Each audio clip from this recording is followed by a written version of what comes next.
ইনি একবার সফর করলেন এই পূর্ব বাংলা এবং পশ্চিম বাংলা,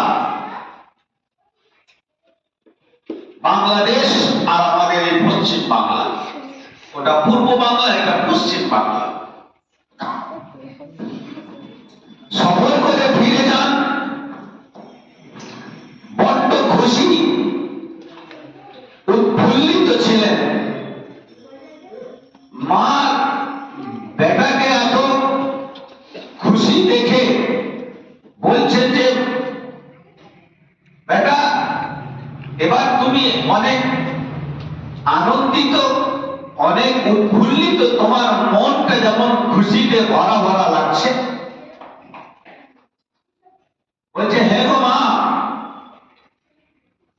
আমি বাস্তবে আমার মন খুব খুশি, এই জন্য যে এই সফরটা আমার খুব কামিয়াব হয়েছে।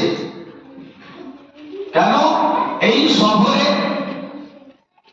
৭০,০০০ অমুসলিম আমার হাতে ইসলাম ধর্ম গ্রহণ করেছে, আর ৪ লক্ষ মানুষ আমার হাতে বায়াত হয়েছে, মুরিদ হয়েছে। ৪ লক্ষ মানুষ বায়াত হয়েছে, আর ৭০,০০০ মানুষ মুসলমান হয়েছে। মা বলছে হাসতে হাসতে, বেটা মঈনুদ্দিন, এটাই তোমার কিছু বাহাদুরি নেই,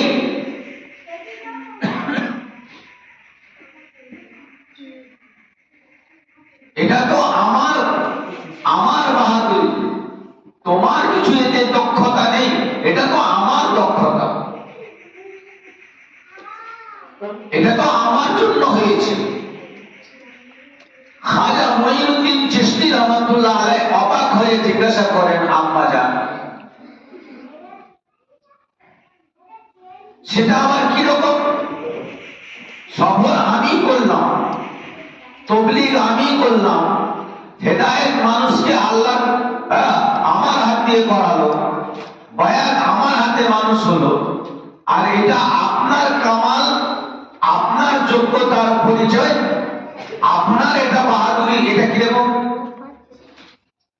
বলছে, বেটা শোনো, যখন তুমি আমার পেটে ধারণ হয়েছিলে, তোমাকে নিয়ে আমি গর্ভধারণ করেছিলাম, ধারণ করেছিলাম, তুমি আমার পেটে এসেছিলে, তখন থেকে আমি এমন একটাও দিন যাইনি যেদিন রাত্রে উঠে তাহাজ্জুদে তোমার জন্য দোয়া করিনি।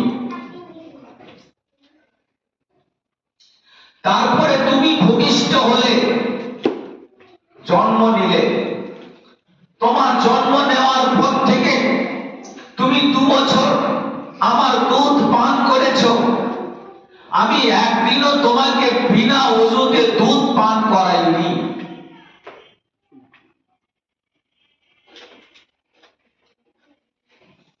আর এমন কোনদিন যায়নি যে তোমার জন্য আল্লাহর দরবারে হাত তুলে আমি দোয়া করিনি। তোমাকে